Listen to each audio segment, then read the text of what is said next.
All right, I want to share with you guys a little activity that I did with one of my students this past week. In fact, we did it yesterday. It was the last session of my day yesterday. It was a really fun activity, and it involved systems of equations. And I'm going to write out one of the systems of equations that we solved yesterday. It has 3 unknowns, so 3 equations.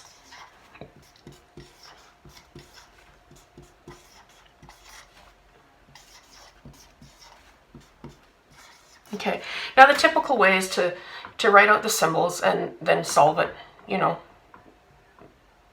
with paper and pen, right? But that's not how we did it. So what we did is we let this G equal green, this B equal blue, and this P equal purple. And so what we were looking for was what the green blocks were, what the blue blocks were, and what the purple blocks were. The difference being from arithmetic to algebra is that when we're just doing arithmetic, we're just generally talking about the top part of the block or the bottom part, because that's the negative and that's the positive. But in algebra, we can use the smooth side, the side of the block that's kind of not countable. It's just smooth. Can't really count it. You can see there's one of them, but one of what? We don't really know what it is. And so we use the smooth side of these blocks. So 2 of the green plus 1 of the, and we use the light blue for this. And then we needed 2 light blue down there, and then 2 purple on their sides. You see how they're smooth on their sides? And then we did 3 purple down here. And then on this side, these ones are countable, so we use the countable side where you've got the segments, and we needed 11, so we put 11 there. We did 2 of these up like that, so you can count them, and then those are 2 10s, by the way, and then a 9. Okay, and that's what we're going to use for our equation. So let me just move these for a minute, and I will rewrite it for you without the symbols on the board. So we had 2G plus 1B is the same as 11. And then we had 2B plus 2P is the same as 20. And then we had 3P is the same as 9. And then we'll put these symbols on to help the kids understand what the equation is on each of these. Okay, so this tells us that we have 3 of some number is going to be the same as 9. This is 2 of some number plus 2 of some number is the same as 20. 2 of some number plus 1 of some number is the same as 11. So with the blocks, you're doing exactly the same thing that you're doing with the symbols, but you're doing it with the blocks instead. So what number could we put here 3 times and have it be the same as 9? Well, 3. We can use 3s.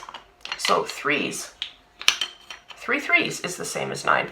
So that means that each of these purple is a 3. So wherever you see a purple, we just replace it with a 3. 3 purples, right? 3 3s is the same as 9. And I'm just turning it on this side here. Well, actually, I'll just leave it this way. 3 3s. So 3 taken 1 time, 3 taken 2 times, 3 taken 3 times. 3 3s is the same as 9. Okay, well, the P's were 3s, and there's 2 P's here, so we can replace each of those with a P. Or sorry, with a 3. And now we need to figure out, it says 2 of these plus 2 of these is going to be the same as 20. Well, what 2 blocks that are the same will fit right here? Well, 2 7s are the same, and they'll fit right there. So these blue have to be 7s. So wherever you see a blue, we're going to replace it with a 7. Okay, and then we'll put these 3s back here and this back here. And we write my equal sign because I rubbed it off. All right, so we know that blues are 7s, which means that I can replace that with a 7. And that says 2 of these plus that 7 is going to be 11. So what 2 blocks, 2 same blocks will fit there? Well, 2 2s fit there. So that means each of these greens is a 2. So we can put that there, put this back here.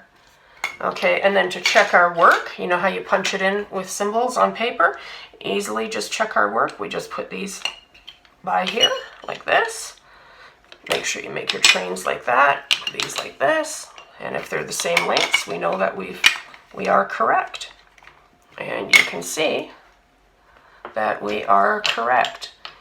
Now the one thing I hope you will notice here is that it creates the equal sign like this.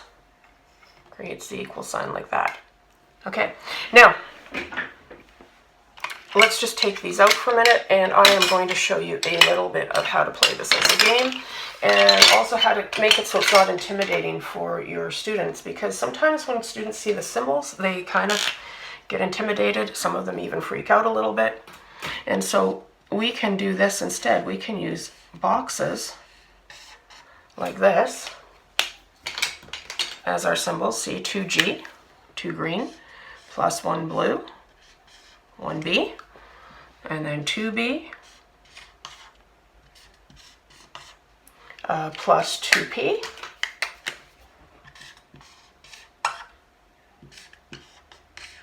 and then down here 3P, 3 purple, right? So 2 green plus 1 blue, 2 blue plus 2 purple, or 3 purple, right, is the same as, and up here it's the same as 11, down here it's the same as 20, down here it's the same as 9. So this is a little bit less intimidating than seeing all the unknown letters here. Most of the kids have no problem being able to put the 11 there like that, or the, you know, take that and put the 20 there, right? So the thing is, though, is we want to make it into a bit of a game. And so once you've done a few of these with the kids, and again, you want to start really small with the numbers. These are fairly big numbers. You want to start with numbers under 10 to begin with, but I'm showing you this one because it was one of the last ones we did yesterday. So basically what it is it's kind of, you can set it up as a bit of a race. It could be a race against the child themselves. They could time themselves to see how fast they are, or they could race with you. The student that I worked with yesterday, we did it together.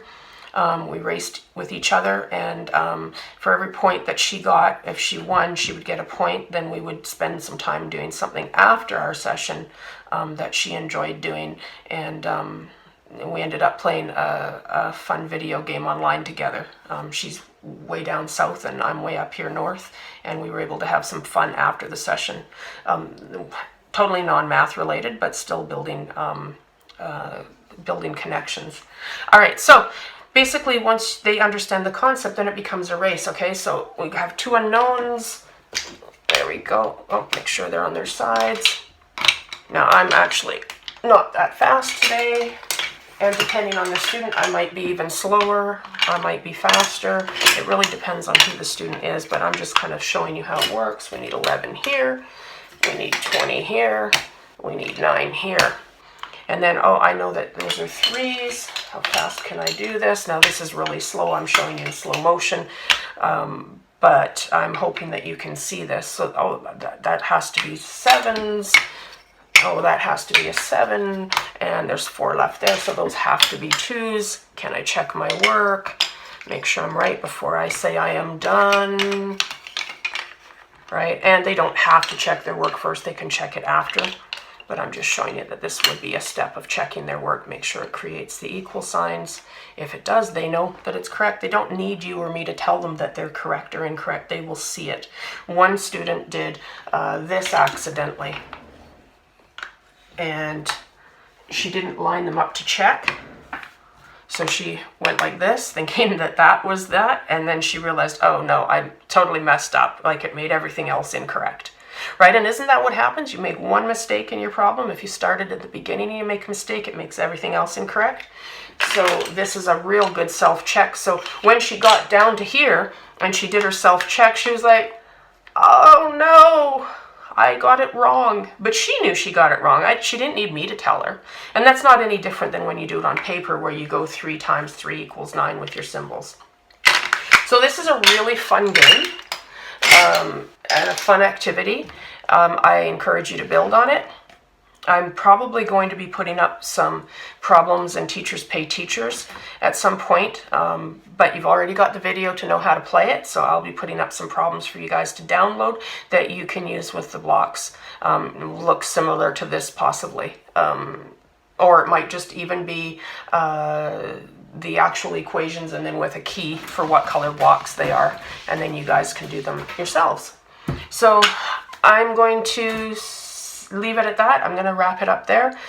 I did make a couple of other videos about this earlier, and they were really good, but I made a couple of silly mistakes in them, and I thought, well, it might throw some people. So this one's a little bit more bland than the ones I did originally, but hopefully it gets the point across, and you guys can have some fun with your kids doing systems of equations with 3 equations, 3 unknowns. You could do this with one equation, you could do it with 2 equations, you could do it 3 equations. I mean, who knows, maybe try it with 4.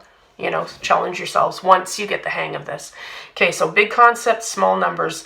Keep the numbers small. Once they understand the concept, have them build problems and show you that they understand the concept. So problems for you to solve. And then once they do that, then you can start increasing the numbers and make the numbers bigger. Okay, because bigger is funner. All right, thanks guys. Have a good one.